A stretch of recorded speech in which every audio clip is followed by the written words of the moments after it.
A beautiful morning as we leave Husavik for our 6th day of the ring road tour. Today we visit yet another waterfall, Godafoss, a quick stop at the Christmas house just before Akureyri, and then on to Siglufjörður, Kolugljúfur, and through Husavik to our lovely Borgir house by the sea. 30 miles from Husavik, our first stop, Godafoss, the waterfall of the gods. Here the river Siglufjörður, the fourth largest river in Iceland, cascades over a 100-foot wide curved edge and plummeting 40 feet down into a beautiful pool before continuing its journey to the sea.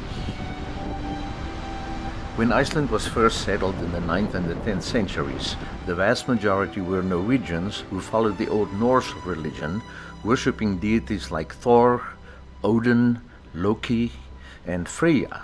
However, in 1000 AD, the priest Borgir was given the responsibility of deciding if the nation would convert to Christianity. It is said that Borgir lay under a fur blanket for a day and a night in silence, praying to his old gods for the right decision. Eventually he emerged and said that for the good of the people, Christianity would be the official religion. To symbolize his decision, he returned to his home in North Iceland and discarded idols of the old gods into the waterfall, which would later become known as Godafoss, waterfall of the gods.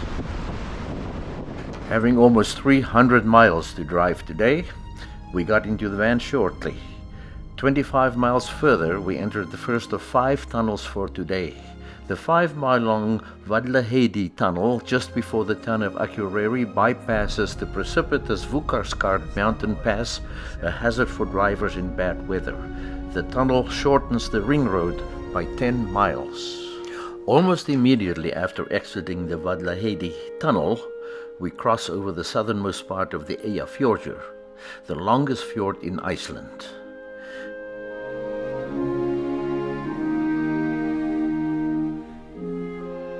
Passing Akureyri, nestled under snow-capped mountains on the other side of the Eyjafjörður, we continued another 8 miles to Jólahúsid, or Christmas house, the sign saying 102 dagar til jóla, meaning 102 days to Christmas.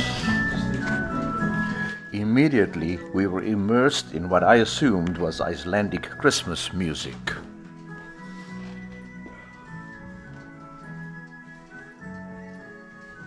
Jólahúsid is dedicated year-round to all things Christmas, and one will find Christmas stuff from all over the world, 17 countries, but also a lot of Icelandic Christmas handicrafts. It is on 2 floors and sells everything imaginable related to Christmas.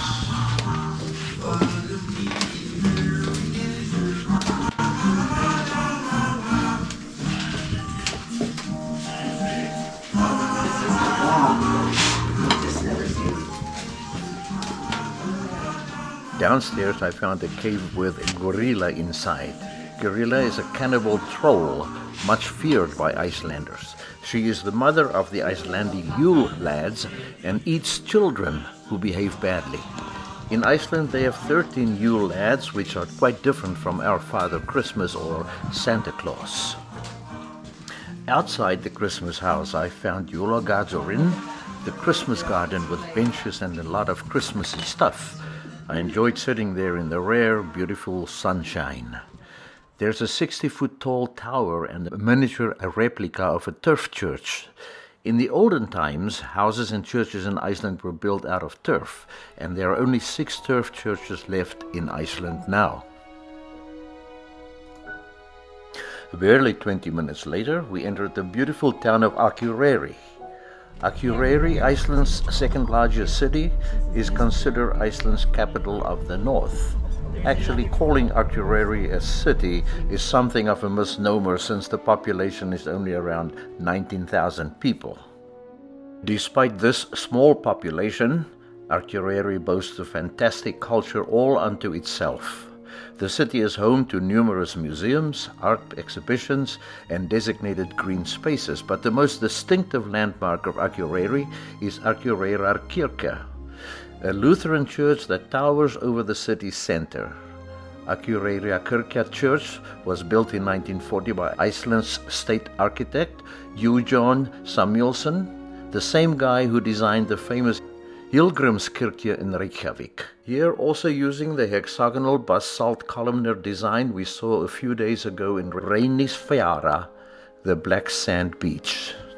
One thing which I found striking in this lovely town was that the red traffic lights are in the shape of a heart. With 176 miles to go to our next stop, the beautiful Kolugljúfur, we left Akureyri to drive further north to the towns of Dalvík, Ólafsfjörður and Siglufjörður. The scenery was dramatic, driving along the beautiful Eyjafjörður. The fjord is long and narrow, 37 miles from its head to its mouth. Its greatest width is 15 kilometers at the fjord's mouth, but for the greater part of its length, it is mostly between 5 and 10 kilometers wide. The fjord is surrounded by hills and mountains on both sides, and the steep mountain sides roll directly into the sea. Shortly after Dalvík, we entered the Múlagung or Ólafsfjörðargöng, a one-lane 2.8-mile tunnel cut through the Kistafjall mountain to connect Dalvík and Ólafsfjörður. Cars coming south have the right of way. Every few hundred yards there's a pull-off for cars going north. We were going north. Before the Ólafsfjörðargöng opened in 1991, the road between Dalvík and Ólafsfjörður was carved out of the steep mountainside, barely drivable in summer, and of course Ólafsfjörður and the rest of northern Iceland was cut off in winter. Exiting the Ólafsfjörðargöng tunnel, we drove along the beautiful Ólafsfjörður fjord and soon entered Ólafsfjörður. We were now only 30 miles from the Arctic Circle, the closest I have ever been, after being just 50 miles from it in Kulusuk, Greenland, last week.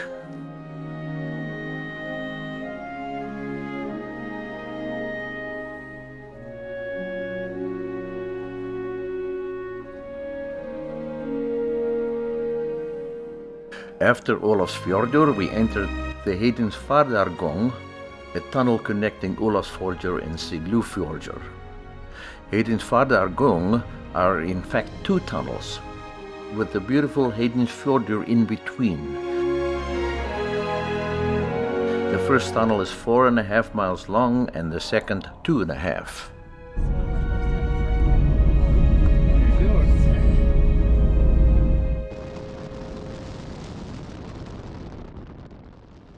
"50 miles since leaving Akureyri this morning, we arrive at the village of Siglufjörður. On the particularly beautiful Siglufjörður fjord, high and dramatic mountains towering over it. Since the tunnels through the fjord Heiðinsfjörður opened in 2010, the town has become much more accessible to folks like us traveling the ring road, and there has been a large increase in visitors. The beautiful Siglufjörður fjord on our right, we soon enter the last of the 5 tunnels today. Built in 1967, the 800-yard-long Strakagöng tunnel was the second tunnel ever built in Iceland. We were now at the northernmost point of our trip around Iceland and less than 25 miles from the Arctic Circle, I suppose the closest I may ever come to it. We were now traveling due west, the road markedly worse than so many of the nice roads up to now, and still 120 miles to our next stop, the Kolugljúfur Canyon. 3 hours later, we turned off onto a dirt road to Kolugljúfur.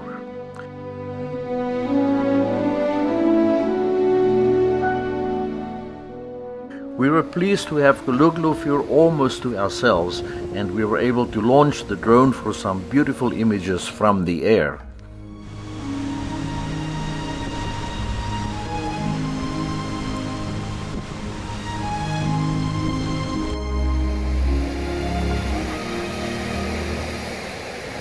A hidden gem just off the main road, Kolugljúfur is a gorge in the Rajashalsa River, or Great Salmon River, sculptured perfectly with a cluster of 8 small waterfalls known as Godafoss.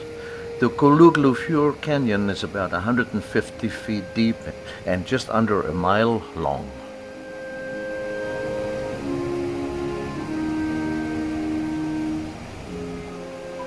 The truth is that Godafoss waterfall itself would probably not make it to the cover of travel magazines, but the combination of the cascading water plunging into the narrow gorge is a very beautiful and dramatic sight.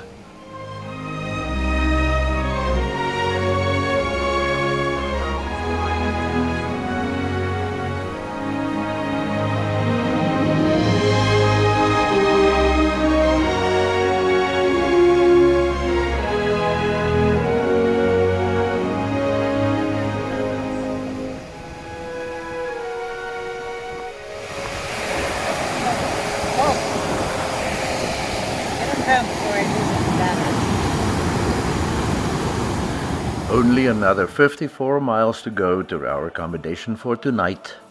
The end of a long day. We arrived tired at Borgir house by the sea near Vamstangi, a total of 297 miles today.